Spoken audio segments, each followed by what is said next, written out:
This podcast is a quest for well-being, a quest for a meaningful life through the exploration of fundamental truth. Enlightening ideas, insights on physical, mental, and spiritual health. The inspiration is love. The aspiration is to awaken new ways of thinking that can lead us to a new way of being well. Welcome to Body, Mind, and Soul Healing Conversations.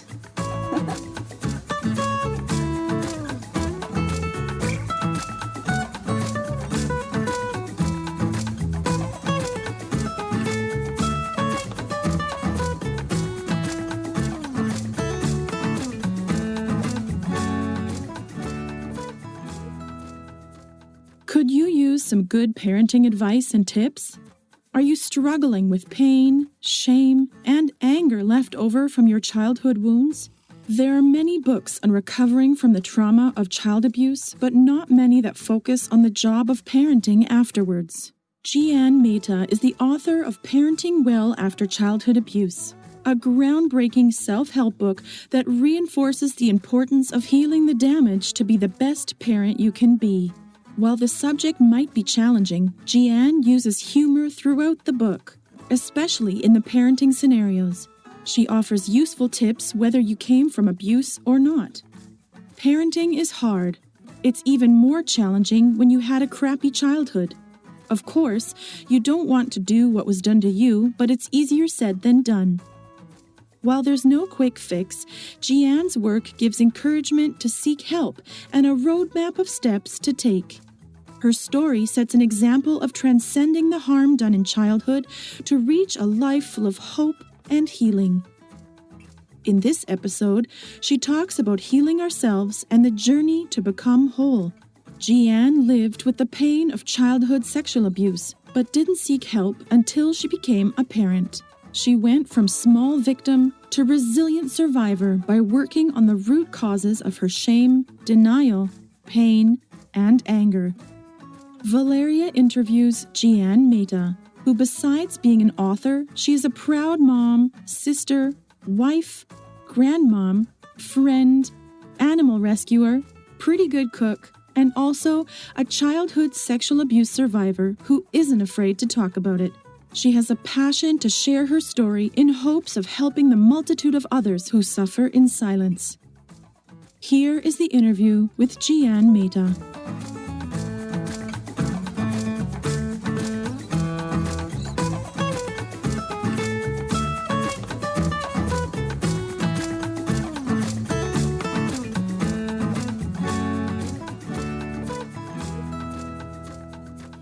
In your own words, who is Geanne Meta? Well, I'm all kinds of things. Like most people, I'm a mom, I'm a true friend, I'm a good cook, I'm an animal lover, nature lover, and I'm also a survivor of incest. We'll talk about that in a moment, about the subject of healing from traumatic experiences. I have a few warm-up questions before we talk about some of the topics in your book, Parenting Well After Childhood Abuse. So my first warm-up question is, what is life to you, Geanne? Wow. Life is a process. Life is wonderful and hard.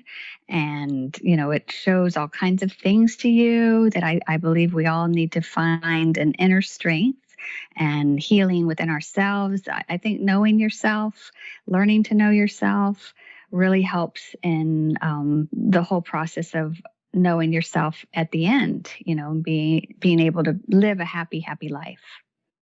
I love that you connected to knowing ourselves, this idea of life, of what life is. That's a profound answer. Mm-hmm.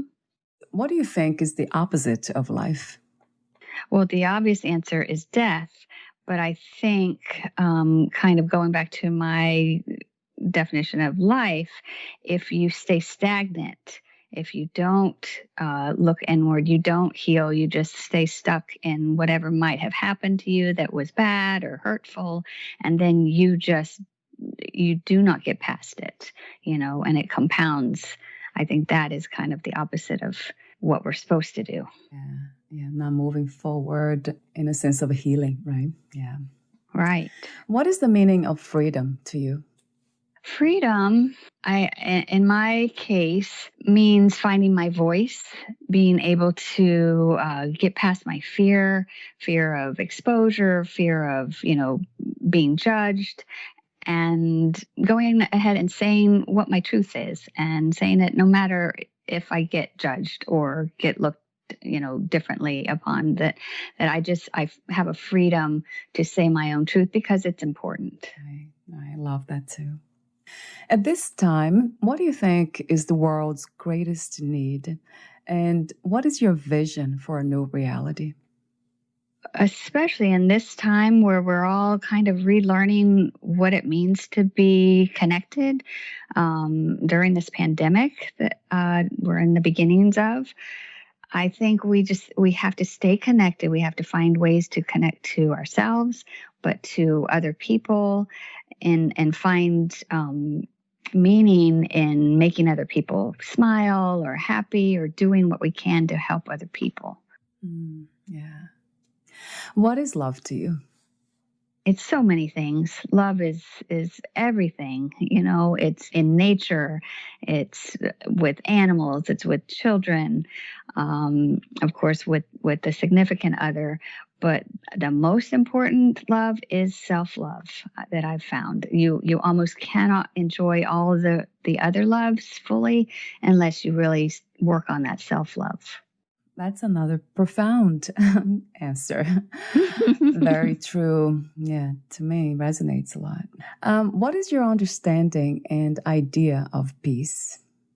Well, it's something I think we're all striving towards. That's part of life, is just to find what speaks to you, what helps heal you, what is peaceful for you. Because there's so much distraction and so much bombardment with all these other things and distractions. And, peace to me is nature, really, where I find it. Yeah. What, where, and who is God to you?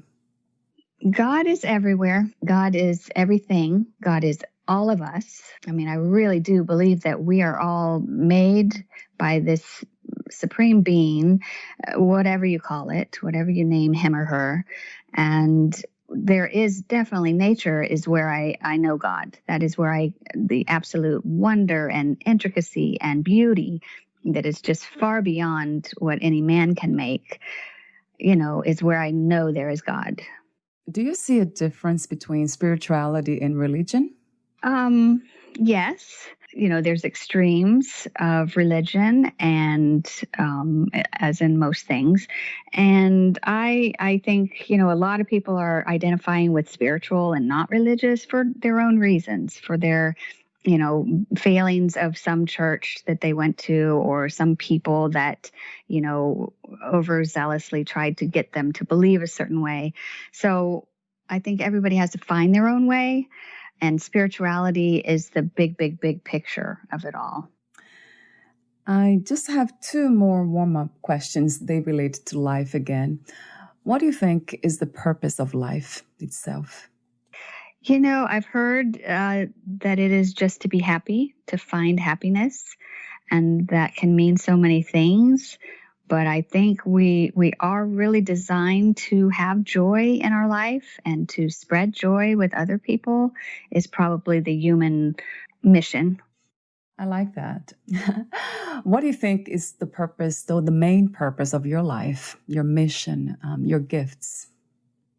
It's to share my vulnerability and use my voice to tell things that I had buried for decades, and to finally to use my voice to say them and show other people, other survivors, that it's scary, but it's also so freeing. And the things that happened to me happened for a reason, and it's for me to help just a few other people heal and feel better. Yes. Yeah, I love your perspective. There's a lot of wisdom, and that's so wonderful. Thank you. Thank you. So let's talk about your work. What was the inspiration and intention of writing your book, Parenting Well After Childhood Abuse? Well, it was originally going to be called Survivor Parenting, How to Be a Great Parent Even If Yours Were Crap. But I really wanted to narrow it down to be exactly what it was and be very clear that it's about parenting well when you do come from child abuse. And there's so many different types of abuse and so many millions of people, children, that are now adults have this, similar experiences. And when you become a parent, at least when I did, it hit me like a brick that I didn't know what to do. I knew what not to do, but I really needed help to do a better job and to do the best job. Yeah, I love when you talk about your mission, to help others to do what you did. So you put yourself as a reference. Right. I wanted to be a blueprint. Like I felt like I had to, kind of scratch it out all along the way and find resources. I read books and I talked to other people, but, everybody doesn't have to reinvent the wheel. There is a lot of information on healing out there. And I just wanted my journey to be meaningful, to help inspire and encourage other people that they can do it too. Yeah. That's wonderful. How do we know when our traumatic past experiences are affecting our well-being? What are the signs?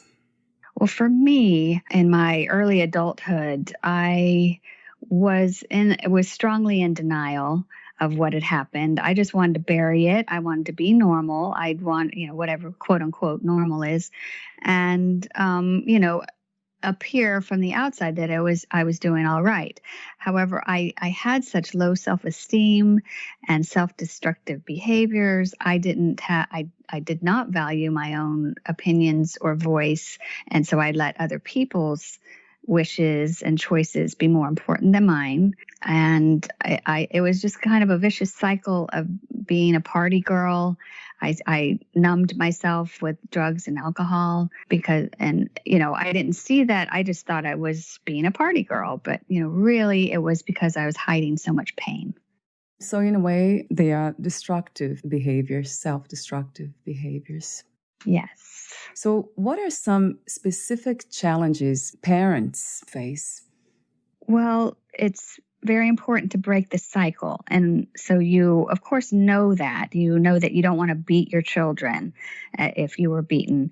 But how do you break the cycle when you are thrown into a situation where you just react and maybe you have too much anger and you're not able to control some of these behaviors and learned reactions because you learn, parenting is learned. And so you have to really do a lot of work on yourself in order to understand why you might feel the ways you do and learn ways through therapy, really, to not feel that way and to not react that way.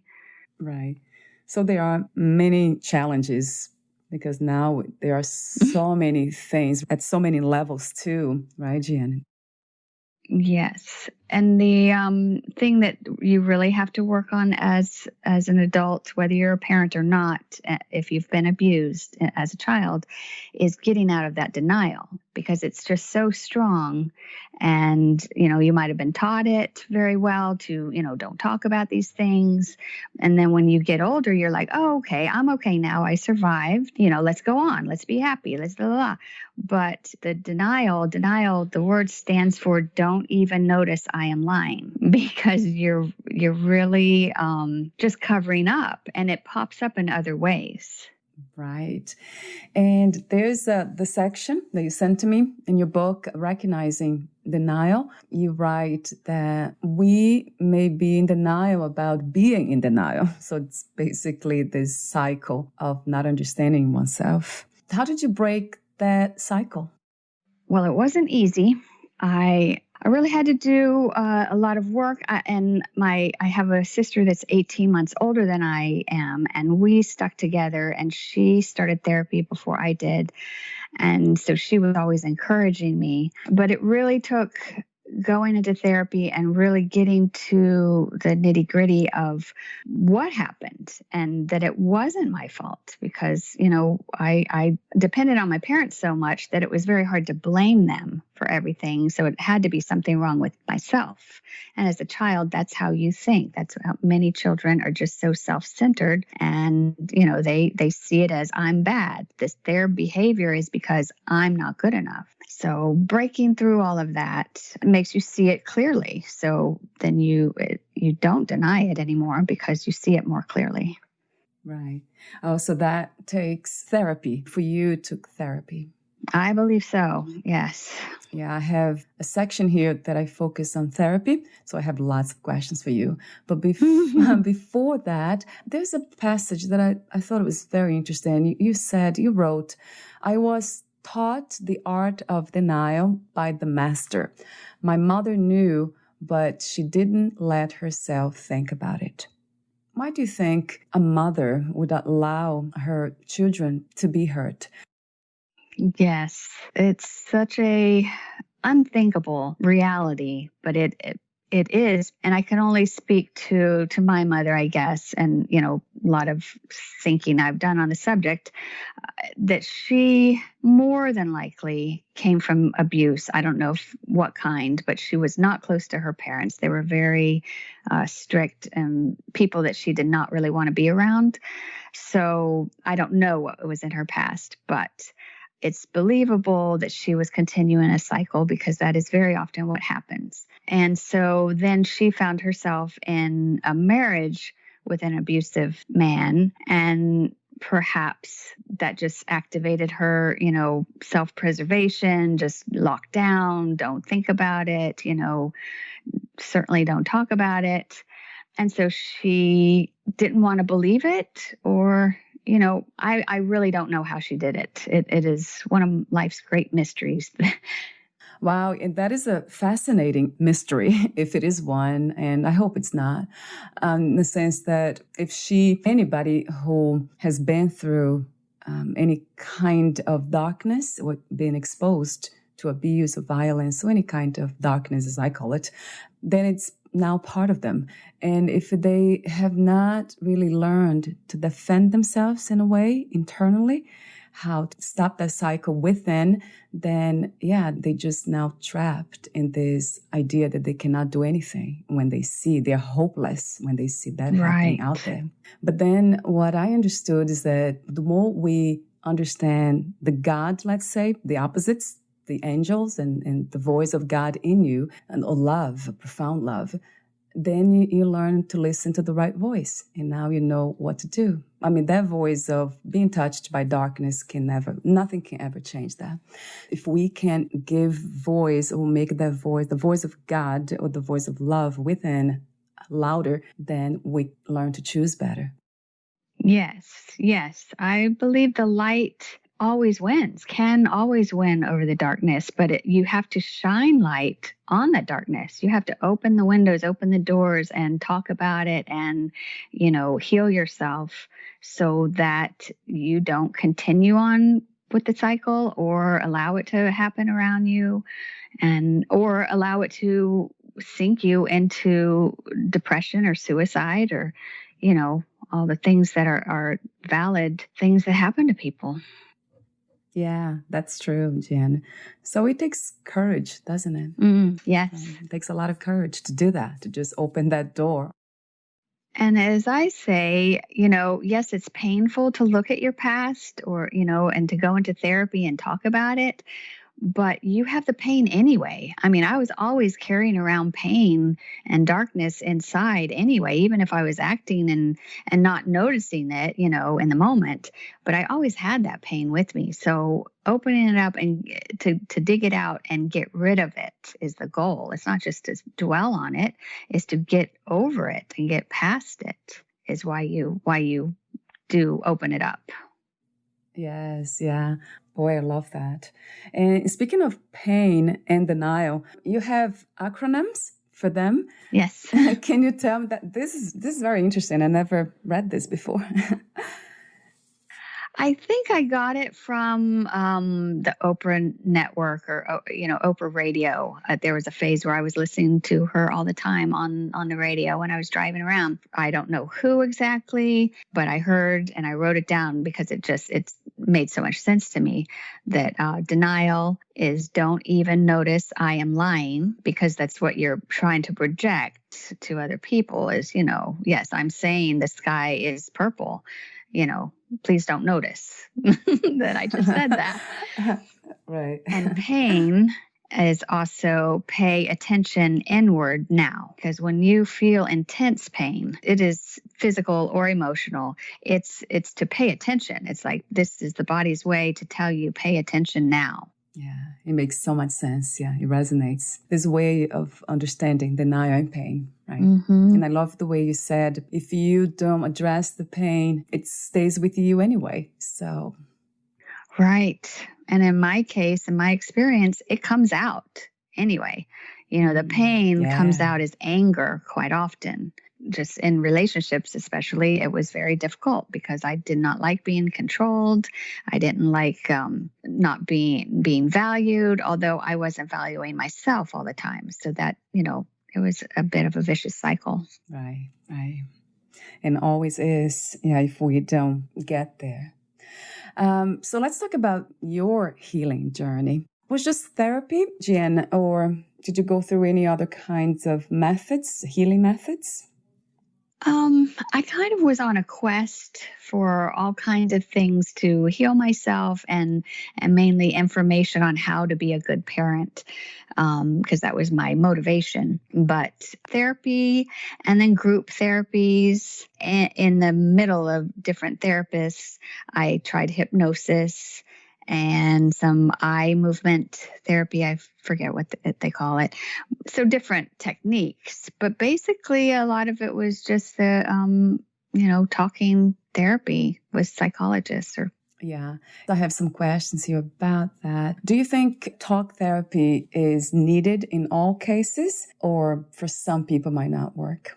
I can't really speak to all cases, I just know for myself from coming from childhood abuse, the way you process what happens to you as a child are many different ways, but a lot of it is just shutting down and believing that you were to blame and not feeling supported and not feeling protected and not getting any of your emotional needs met. So I think when you have talk therapy and you're able to talk about those feelings, and then someone very helpful and loving can give you another perspective and tell you you are not to blame, and then help you have exercises where you understand that. You don't just hear it, but you get it into your heart. Yes, I think it's very valuable. I don't know how you can do it on your own.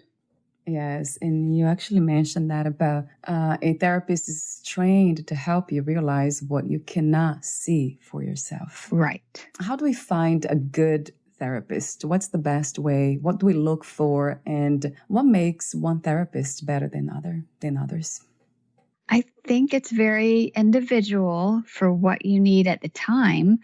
As my experience was, therapy was kind of went in cycles of different times when I would need different type of therapy. But I trust in the process. If you're open to it, I think you will find what you're looking for.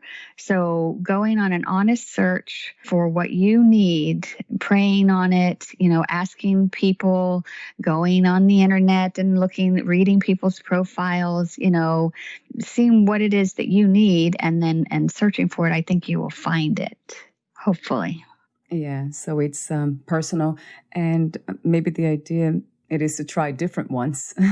Yes, because one doesn't work forever and ever, and if you kind of have to not worry about their feelings, or if you feel like you need a change, or if you go to 2 sessions and you're feeling worse after you leave, or like you're not getting what you need, then you have every right to change, to search for somebody else. Yeah, no, I like that. And that's part of the healing process itself in a way, because now you're becoming more courageous, Yes. right? To make decisions for Yes. yourself. And taking care of yourself. Yes. Being your own advocate. Yeah, I love that idea. And the other thing is about question, what kinds of challenges did you face during therapy? Well, it's hard. It was definitely hard at first. The insecurities, the self-doubt, and the pain that came up. It was incredibly painful to open up and really, really be supportive. Sometimes when you're holding it together so well, and then a friend comes and tells you something very kind and sweet and gives you a hug, you just fall apart. True. And that's kind of what happened in therapy, is like, oh God, I had breakdowns, and I cried for days. But to me, letting go of feelings, releasing them and getting them out and talking about it, not just dwelling in them, but, working through them, was worth it, was absolutely worth it. Yeah. Yeah, it's very much sounds like. I have not done therapy myself for too long. I think I had 1 or 2 sessions only. So I can't really say that I know what that's like, but it makes sense what you're saying. So much sense. So you say something interesting. Therapy starts a grieving process. So what do you mean by that when you mention grief? Well, because it's kind of out of denial. It's the end of, what you were trying to believe, and trying to reconcile that, this was what was happening. When you get into the truth, when you shine a light on, okay, my parents did some really bad things and hurtful things, and they didn't love me at times. That is painful. And so you then grieve that you didn't have the parents you wanted. When you get a divorce, you have to grieve the marriage you wanted. It's not necessarily what you had. It's your dream of it. It's your idea. So there's a lot of grieving and when you face reality, that you're grieving what you wanted, what your fantasy was, what your belief that you should have had. And that's where a lot of sadness comes up. Yeah, because it makes sense, because now we are faced with this feeling of loss for not having something. That's interesting. It's almost like the reverse, right? Yes. My next question is about when do we know for sure that there's no need for therapy anymore? That's a good question. I think everybody has to find their own answer to that. I can't say that I don't need more therapy. And in fact, sometimes I was thinking about writing a more fictional book, and I was thinking I would definitely need to be back in therapy to process a lot of things I would want to write about. I have gone in cycles. I've probably been in therapy with 4 different therapists over 10 years, but not consecutively. Like I would stop for, whatever reasons. It's like I felt like sometimes a therapist left or changed places, and other times I needed a break. It's not something that you have to do constantly. Working on yourself is great, but it's also nice to take a break. Yeah, because it is a lot of work. Important, but it can be overwhelming. Yeah, that's true. So do you believe that there is such a thing as being healed? Yes. I'd like to say yes. I am healed. Am I perfect? No. Am I perfectly healed? No. There'll always be pieces of me, and I hate to use the word damaged because I don't feel damaged anymore, but there is damage done to me that will always be a part of me. But that's what I'm embracing now, and what I see as helpful for other people to resonate with. and to see themselves and say, hey, okay, well, I can get through it and I can work on this and it's worth it. And you can be happy and you can be healed enough. Yeah. Do you think that perhaps we are already healed, all of us? There's nothing really to be healed anymore. But what makes us believe that we are not is just memories, that we are remembering that we were damaged somehow, we were broken somehow, that we were hurt somehow. And all of us, one way or another, were hurt by others and ourselves. But what about it's all about remembering, right? Even that we are already whole and beautiful and perfect. It's all about remembering. That's lovely. And I would like to, spiritually on the highest plane, yes, we are all perfect and we are all unique and special and lovable and yes, healed and whole. But I don't know if we realize that until we die and get to the other side. Yeah. I think that we're having experiences to that wonderful soul that is perfect to teach us more or, to help other people, really, probably. Yeah. In the beginning of the conversation, I think, or maybe off record, I'm not sure, we talked about love and then the dark and the light and how powerful it is. Love is, the light is. So what if, going back to that idea, the love, the light, it's so bright and the love is so profound that all we need to do really, it's already in us, is just access it. Right. To become it. And now we are But there. that is the challenge. And from where I'm coming from a child, you're so full of light. I mean, look at a baby, they're perfect. They have unlimited potential and everybody agrees and everybody loves them. And where does it go that we get so hurt and afraid and, not believing in ourselves? And, so there's some things that happen along the line that I think need to be addressed and healed in order to feel that self-love and be able to get back to that soul love that we all really have. Yeah, right. And one of the things, Geanne, that I heard from somebody, one of my guests, was such a wonderful insight. And just what you just said now about when we are babies, that we are just perfect and we have this natural, innate joy. But what happens is that we are extremely vulnerable and open. So that's why bad things could happen, because we are so vulnerable. We are so receptive to everything and anything. Right. That we can easily get hurt. So maybe the antidote to all of this, the hurt that has been caused because we are so open and so vulnerable, it might be the same, just being open and vulnerable right now again, so we go back to that place, because now we are safe anyway. Yes. Before we are not, but now we are. Right. So by being that open, we might get there faster. Not that we're trying to rush here, but it makes sense, doesn't it? It does. It's not easy because of how, we've all been kind of socialized to care what other people think, or, that their other opinions, take our light away. So to be able to get to that place where you are just open and accepting of yourself and others would be a wonderful place.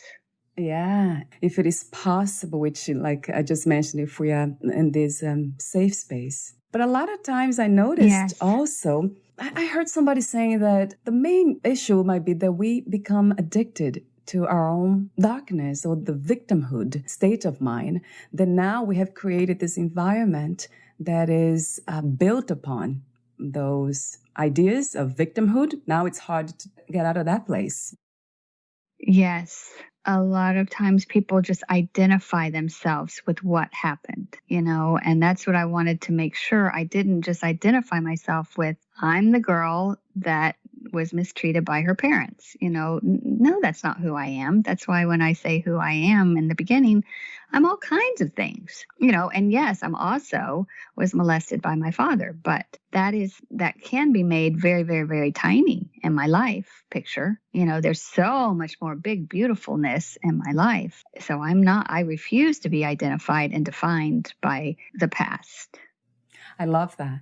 And that brings the subject of obsession and addiction kind of out of the picture because you're not focused on one thing. And that's what addiction is, really, an obsession. And when we are focused on one single thing about ourselves, one experience runs our lives. Mm-hmm.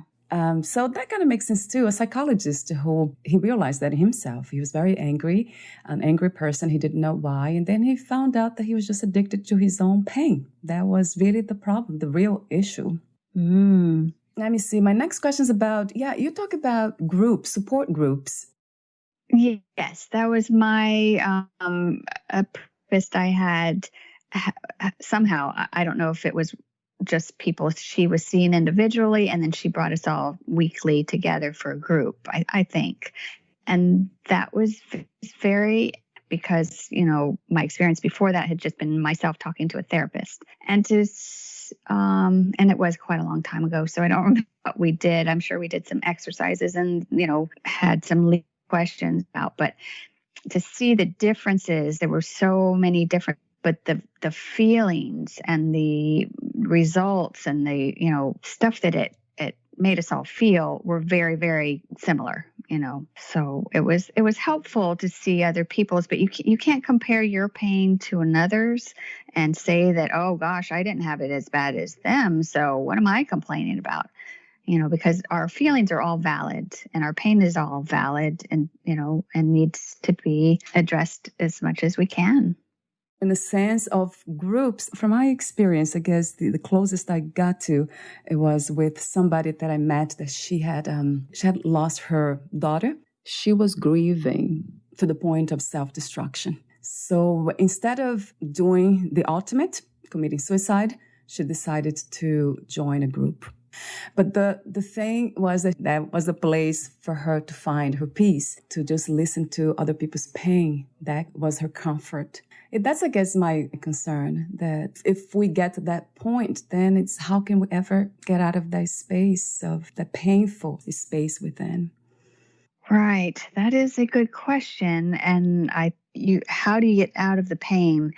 In my experience, it was therapy. It was shining the light. It was, just exposing the truth, exposing my own denial of the truth, moving on to, helping other people in groups. It was more, I took on a role of, listen and, crying with them, but I didn't take on their pain, and I didn't get stuck there. And these were limited sessions anyway. But I think for me, it's a spiral of healing, and it's always going up. You might feel like you're going around to the same level of, oh gosh, I'm depressed again, but it's on a different level. It's on a higher level. And I really believe we're going up, even though sometimes it feels like we're not going back to square one. And if you're really intent on helping yourself and healing yourself, you won't get stuck. Yeah, you're right. I think the idea is not to replace the pain, because a lot of times that might happen too. Do you feel that could happen in a sense that we are trying to expose our own pain, and then we go through therapy groups and other methods, and then now we're in a way replacing the pain with something else that feels better? There's no difference between that and numbing ourselves with medication or drugs or whatever it is. So I'm just wondering if that could happen too. Did you experience something like that? The replacement for pain? I don't think so. I feel like my healing was going forward and I didn't replace the pain. I replaced behaviors and how I dealt with the pain and how I saw myself is the main thing.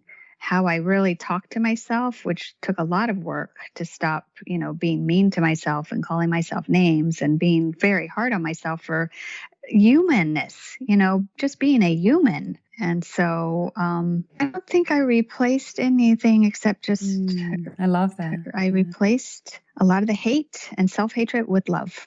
And it took a while. Yeah. Yeah. And that is right. That's the ultimate replacement. That will change everything. And then I have a few questions, I guess, final questions, and one of which is exactly about self-love. Do you believe in unconditional self-love? I believe in it. I'm striving for it. I wish I had it. Yes, absolutely. I don't see why not. I think that's the ultimate when you really feel like you have healed most of the trauma that you might have been through. So, yeah, ultimate unconditional self-love. That is what I think we're supposed to all be striving for.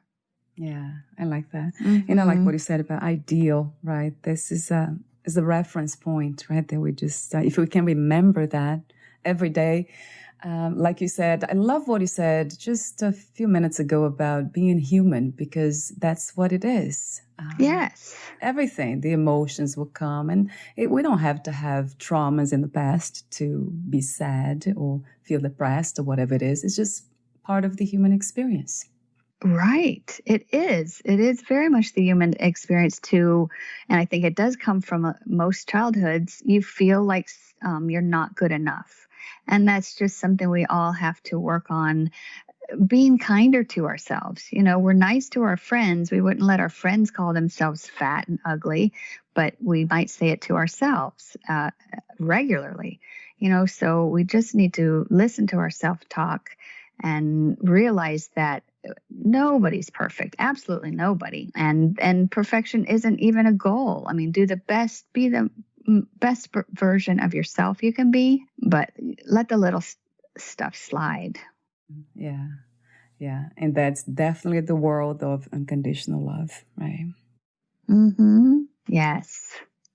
So before my final questions to you, Geanne, would you like to add anything?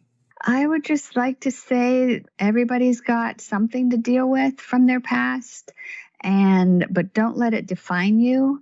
You have the power to learn and grow and heal and from anything in your life. And then write your own story. So my final questions, what was the hardest lesson to learn about yourself? Hardest lesson? I guess I would have to say in relationships, learning that my self-esteem and my not using my voice was very deep-seated, and believing, I wasn't worth it, and that other people were just more important, or, let them have their way. So I had to really work hard on that and realize that, I needed to pick people that I could be honest with, and that it was safe to use my voice. And, if they were going to belittle me or anything for expressing myself, then they were not the right people to be around. Yeah, learning to value my voice probably been the toughest lesson. Yeah, that's interesting that you say that, because I think this is true for most of us, especially women, for some reason. Yes. We're brought up to be nice. We're socialized to be the good girls, to be likable and, not too emotional and not too angry, but darn it, sometimes we have to be.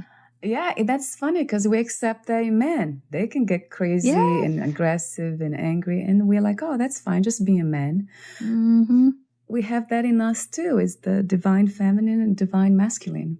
We all have that.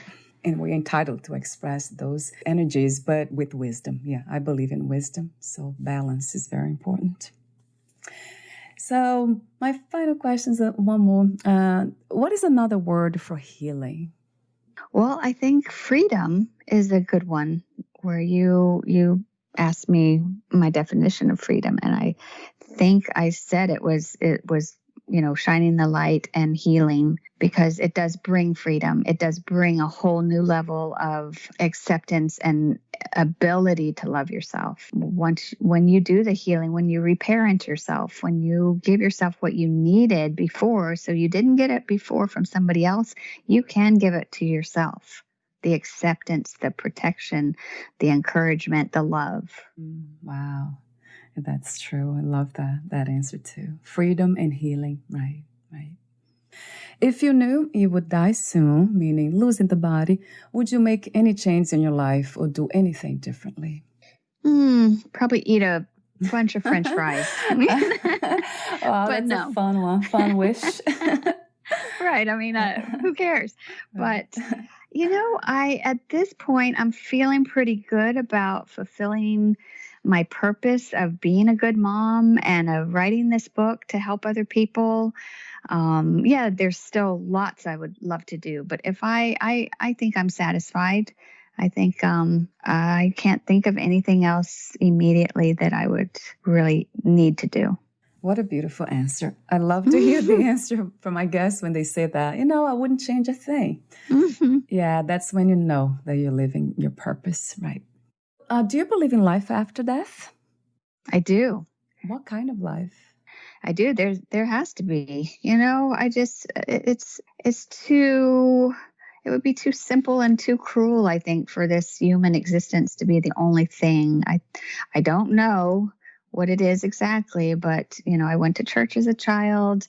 I do pray. I believe there is a much, much, much better we can get to, and that our souls, our whole connected energy is there. And that's the mystery, right? Mm-hmm. And what are 3 things about life you know for sure as of today? I know for sure that I did a good job with my kids as being a parent. I know for sure that this world is going to go on and hopefully get better and better. I guess I don't know that for sure. That's my hope. I hope that the human race will really get more connected and care for each other. I mean, I know there's so much more good going on in the world than the bad. We just hear so much about, the darker things. So I know for sure that there is goodness in the world. Yes. It has been a meaningful conversation, genuine. I love your wisdom. I can hear in your voice that the strength and the healing that we have been talking about, the freedom I can hear in your voice. Thank you. My final question is, where can we find more information about you, your books, products, services, and future projects? Well, thank you. This has been really very nice. Your questions are very thoughtful, and I appreciate it very much. My book can be found on Amazon or wherever books are sold, Barnes and Nobles and everything. But Amazon, I think, has the better price. And you can just type in my name, Geanne Meta, GeanneMeta, in the Amazon search, and the book should come up. But also it's called Parenting Well After Childhood Abuse. And my website is GeanneMeta.com. And future projects are to be determined. I may or may not write another book. Thank you so much again, Geanne, for your presence. And we'll talk soon. Thank you so much. Thank you. Bye for now.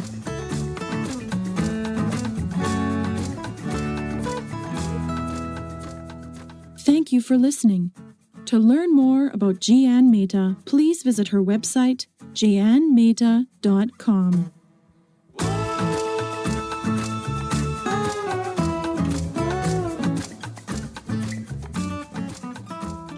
To learn more about this podcast, please visit fitforjoy.org/podcast. I want to thank the Patreon members, Lawrence McGrath, Mark Basden, Terry Clayton, and Aidan Vickrock. Thank you again for listening, and bye for now.